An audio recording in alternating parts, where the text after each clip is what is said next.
Welcome to Norfolk Perspectives. I'm Bob Batcher, and I'm joined by Jake Hutchins, General Manager of CivilianJobs.com. What is CivilianJobs.com? CivilianJobs.com is an organization that helps connect corporate America with transitioning veterans all across the country. We have really 3 levels of services that we do to help the veterans and also the corporations tap into the military as a great hiring resource. One is a job board, think Monster.com, but only for veterans. The other is we have a base newspaper that goes out to every military installation on the planet, so we can reach the folks in Japan and Germany and Korea, that companies advertise some of their positions, so when those candidates and service members start their transition back home, they know who's hiring once they get back on the ground. And the last thing, what I'm here to talk to you guys about today, is we run job fairs all across the country, and we have one coming up on July 22nd at the Ted Constant Center. And it's going to be the biggest one around, Yeah, right? it's really exciting. Did you know that? Yeah, I hope so. Yeah, that's why we're here. It's really exciting. I know we talked last year, and we had about 60 companies that were there last year. It was a rousing success. We had 650 veterans and spouses walk through the doors. We had offers right there on the spot for veterans who are transitioning out of the service. Companies are ready to hire, and they're excited. We had so much success that we've been asked to do it again here in the Hampton Roads area. So we're going to have about 100 companies that are going to be there, local and national organizations from all across the U.S. How do you begin? You make that decision that Sure. you're going to transition out.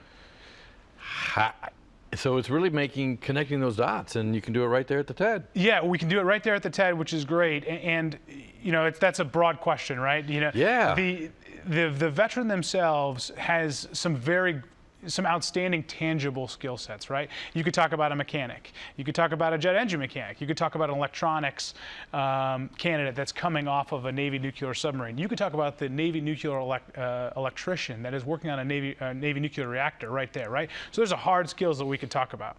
The other thing is that even if you don't have those really hard skills, a guy like me, for example, I was an armor officer with a political science degree. Where the heck do I get that? What was your skill level? Yeah, exactly right. What was my skill level? But it's all the intangibles that corporate America is tapping into.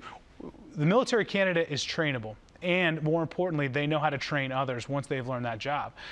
So companies are really excited about all of the intangible, the leadership skills. The being on time is 15 minutes early. Being in the right uniform is something that's not, you know, oh, I guess I'll wear the right shirt today. No, it's what we do every single day. And so all of those intangible skill sets, coupled with some of the technical aspects or just the great leadership experience and service that you get in the military, really translates well into corporate America. And corporate America has really realized this, and that's what we hope to do at the TED, is bring those two people together to make some magic happen at those events. Okay, so you had 60 last year and over 100 this year. Yeah. What's driving that? Is it because people get it, or the economy is coming back?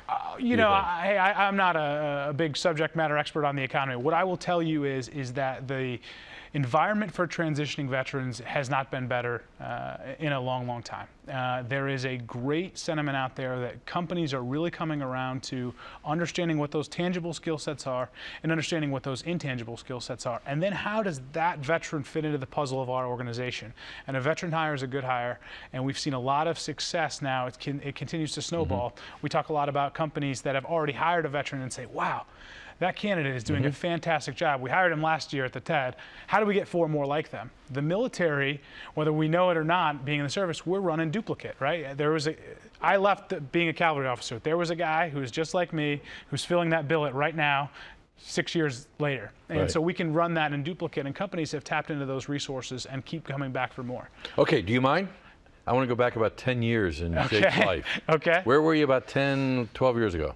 I did, well, let's see, 10 years ago I was in Iraq, I would think. I was just coming back from a 15-month deployment. I was, like I said, I was a cavalry officer. I was down at Fort Stewart, Georgia, 3rd. And you weren't on horseback. We'll set that straight. Not on horseback. We've transitioned to tanks and Bradleys and helicopters. And I was getting back from that 15-month deployment, end of my 4-year service commitment, and starting to make that decision about transitioning out myself. Because let's talk turkey. Not all the guys that went over with you came back. Yes, yeah. They didn't come back the same. Yep. Where were you in your head then? Well, you know, you starting a family and looking at some of those skill sets that I kind of talked about and says, hey, what is my value on the open market? There was Iraq was in the kind of the throes. It was during the surge period, and looking at how that kind of shaped my career, what was next for me militarily, what was next for me in the civilian side. It's all of the same things these guys and gals are going through right now. We just, as a family, kind of came together, made the decision that, hey, we're going to separate out of the service now, and luckily I caught on with a great company like CivilianJobs.com. Okay, so because there's guys and women sitting out there Yeah, saying, yeah. that's where I am. Yeah, exactly. So what would be, from Jake's point of view, what's the first thing you ought to be doing? The first thing to really start thinking about is, if you're in the service now and you're looking forward down the road, you need to be looking 120 days to 90 days out as to start your job search. The military has terminal leave, right? And it is just that, it is terminal. Mm-hmm. You've put your paperwork down, you say, I'm going to separate from the service. Well, they say, okay, move your family and move your stuff off the installation because you're no longer in the service. So the transition begins. The transition begins three to 4 months out. So if you're in that position, start your job search and start looking at your tangible skills first. What did I do? What did I learn in the service that is a hard skill set? And do I like that? And do I want to keep doing that? The next thing I would do is really work on some of the intangible skill sets we talked about. You don't know that you're trained to train other people. It's not something we talk about in the service. We just do it. Yeah, what'd you do? I drove a tank. Exactly right. No, well, you did a lot more than that. You did maintenance on that vehicle. You made sure your buddies had all the water and food that they needed for that mission.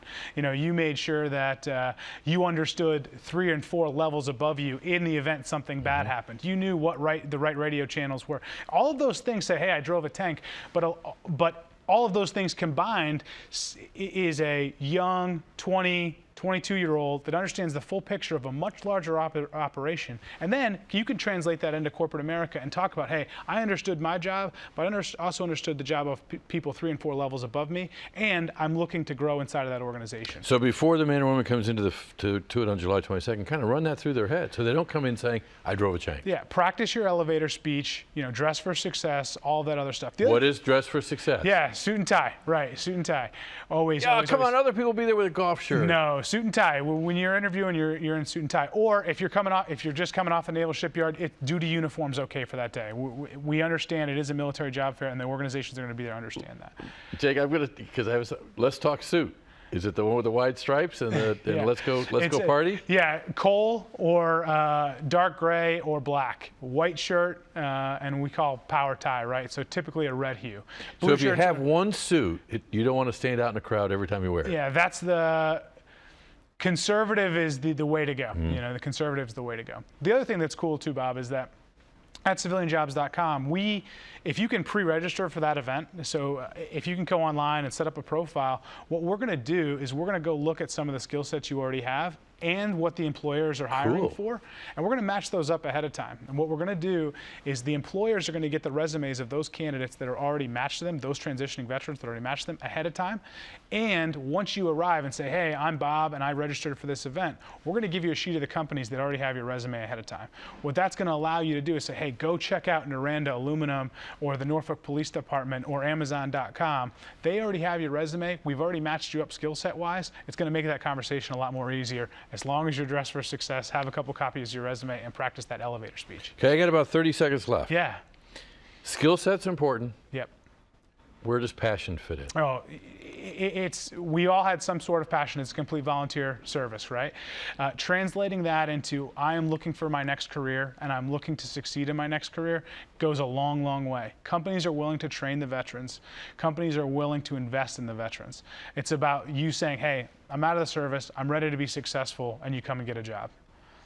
Sign me up. Yeah, you can come. We'd love to have you. Great stuff. Great. Jake, thanks a lot Thanks for again, what you're doing, what you're bringing to the community, but also that bringing that spirit of enthusiasm that yes, there is a future. Yeah, there is. So there is. Stay tuned. Okay, great stuff. When we come back, Paternity Establishment Program. You're going to want to know about it. Stay tuned.